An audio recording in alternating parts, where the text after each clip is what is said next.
make it easier for people so that they can see that my work is authentic and valid and true, and that it's not a bunch of BS. Sure. I take classic things that are important. Mm. You mentioned the Fibonacci sequence. Well, I mean, what happened to these kind of old standards, so to speak, or old constants like the pi ratio or whatever? What happens to that in your kind of system, so to speak?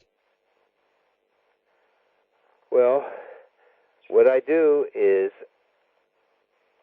my work has three beginning claims. One, there's no redundancy. Two, there's no omission. Three, if it's based on perfection, so that there's never any errors. I can think of 4 or 5 more things too. But so what I do is I take things that we know today. The next is such as the Enneagram, and I show that if you apply this discovery to it, you will get new data and more information that you would never have gotten otherwise. On a 3D. Like, oops, I'm trying to go through my computer. I'm having trouble finding it here. Expand all. So, I mean, my work explains what a dimension is. The work explains how everything moves, how energy moves through space, which is how you literally reveal the face of God. The work reveals I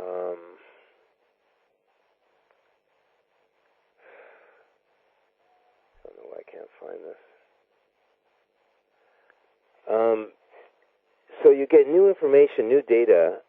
It takes it to another echelon, a whole other plateau. So that's why these scientists become total adherents and believe in this discovery, and what they do is they devote their entire lifetime to it. Scott says his work at the university is literally dead. It means nothing to him that he would like to spend his entire lifetime just working on this discovery. Because there's nothing like it. Yeah, sure. You mentioned, of course, space travel, potentially, things like this.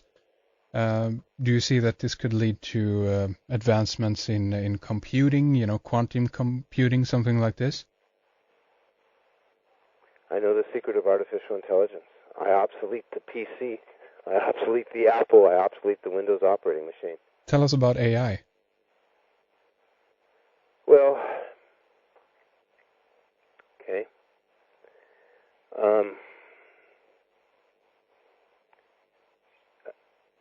They're making faster processors and more integrated circuits in them. In the case of what I've discovered, I give numbers a spatial orientation, a preferred frame of reference. I show that numbers, that binary code, which is what is used in these gates, they do it on a 2D basis, and they do it they take it very quick. When you go 2n, it goes to the 20th. Or to the 200th, it cannot even be calculated today by existing computers. It becomes so expansive. It's called a combinatorial explosion, or a geometric progression. And this combinatorial explosion is too unwieldy for machines and man. In my work, I have no problem getting the answer and doing it. A mathematician friend referred to me as kind of like the airplane. I go straight through the mountain, or the road I take. I don't go around the mountain. I go straight through it. I'm able to. So I'm able to take a number and plot it geometrically. 1, 2, 4, 8. Then I turn into a 7, 16 to a 7, 32 into a 5, 64 is 10. 164 is one complete cycle because you're back to 1 of infinity. One knows that infinity is a bounded infinity, that it's a closed loop. It's not infinity of direction, it's infinity of duration. It's a spin continuum.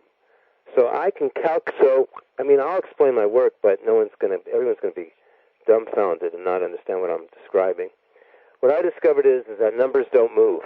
The numbers are stationary vector interstices that come from spirit, that are positive emanations. As spirit rarefies the torus skin, and when it penetrates it, it creates a number. Mm-hmm. And these numbers are the reticulation pattern of spirit. And so I discovered that numbers are stationary. They're nodes for energy. And so what I discovered is today in math, we move the numbers around and we hold this function stationary. Be it a formula, equation, a calculation is what's rigid. And so what I'm able to do is I'm able to show that numbers are stationary vector interstices and that the calculations move over their surface topology or through the vortex. Mm-hmm. And so I have a math that's probably as foreign and as alien and as ulterior and different as anything anybody could ever imagine. That's why the magic hand moves. When I use that hand tracing the pathway along the infinity symbol like a steel train track, you can't jump the path. Okay. That hand is moving. The numbers are always stationary. Mm-hmm. Mm-hmm. It's a whole different, what would you call, arena. Sure. That nobody moves around in except people who are familiar with this math. So, I mean, if we were to take another example, I mean, numerological values or numbers of importance as we see them today, or as other, more esoteric societies see them, like take 33 or even 36 for that matter. These are all numbers that, do they mean something at all in a system like yours, or do they become kind of obsolete? Well, they do. I mean, you can never underestimate or deny these number patterns. It's just that instead of them being arbitrary or man-made, contrived, or inferred meanings, we're able to define meanings based on what are called universal truths. Mm-hmm. What this math proves is that there is such a thing as fixed constants or absolutes. So we have a constant grounding or anchoring, which is the axis, which is the touchstone. It's like a day star, from which everything is then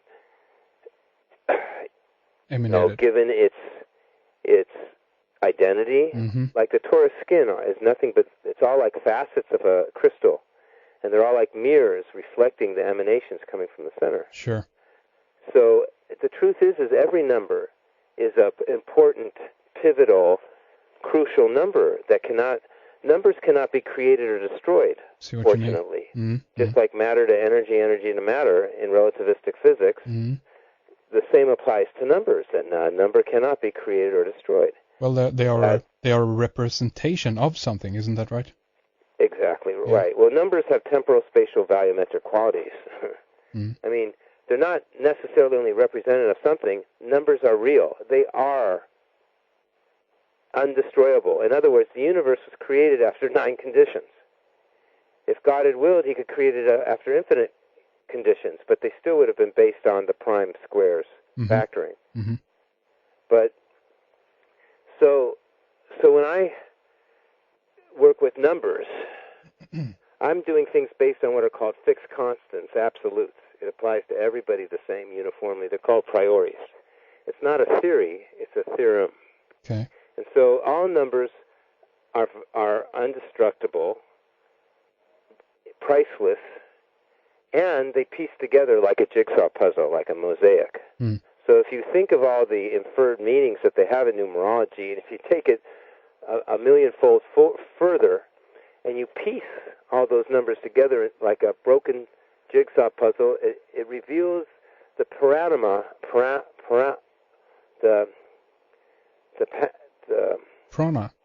panorama. Panorama, okay. It gives you the entire picture of what the shape of the universe is, because numbers pieced together make a toroid, a donut. Right. And that the universe has one huge, humongous black hole at the center. And a black hole is nothing that is constantly solid or denser at the center. A hole must really be there. Matter gets denser as it goes in, but it never, ever gets to the center. It goes around the lip. Mm. It defines an aperture as things spiral in, and they're renewed and they're purified because other planets, other stars are taken and spun together, and they are actually churned up, and their mountains are pulled crushing flat, their seas boil off in their bed, and the stars that are burnt up cinders are all processed and mixed together like a compost heap, giving off tremendous heat. If you put your hand in a pile of grass, it's hot in there. Mm-hmm. And this heat, this spinning, this atomization, it's a witch's cauldron, melting pot, is how nature cleans matter, gets rid of that deadly radiation. And it turns it into, eventually, as it shoots out the other side of a black hole, out the back of a white hole, it goes billions of light years across the solar system as a gaseous plume that amalgamates. Very hot, cools down, solar system, stars, planets are formed again. And it's all, as those planets are formed, as it amalgamates again, it makes new people. I mean, our bodies are cosmic stardust. That's right. Out of countless people and planets of the past. And our bodies eventually will make up other planets and peoples, because that's what matter is. That's right. It's always going through an ecological system of renewal and purification. And the thing is, though, is that the way that this energy, this matter moves, that galaxies move, that they spiral, there is a number pattern for that, and that's the doubling circuit. Okay? And so what I've decrypted, what I was able to do, another way to explain my work is there is a teaching in science, and everybody thought it was the absolute ardent fact, the Heisenberg uncertainty principle. And the Heisenberg uncertainty principle, contrary to what people knew, actually had a fail-safe escape clause in it. And they think that the Heisenberg uncertainty principle says that if you know the past or present position of a moving object, of an electron, for instance, you cannot see the future position. You can't predict it. You cannot know it accurately. Because once you know the future, the past and present position, to do that, they teach you had to have observed the electron moment under a microscope. And since electrons are light sensitive, it absorbs the energy of the light and jumps a valence ring.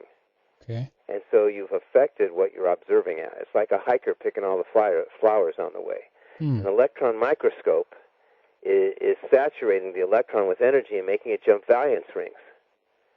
So what I do is, instead, I discovered that the number pattern that the electron follows, because I didn't use light.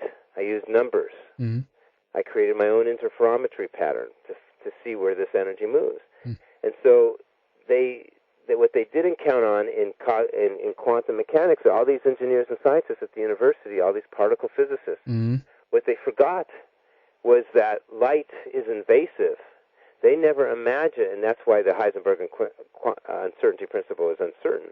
But I can turn it into a certain principle. I can turn it into an assurance principle, because I create a mathematical parabola, diffraction grating, interferometry pattern. So I'm able to map and predict where energy will move as it accelerates, as it reaches its ideal speed.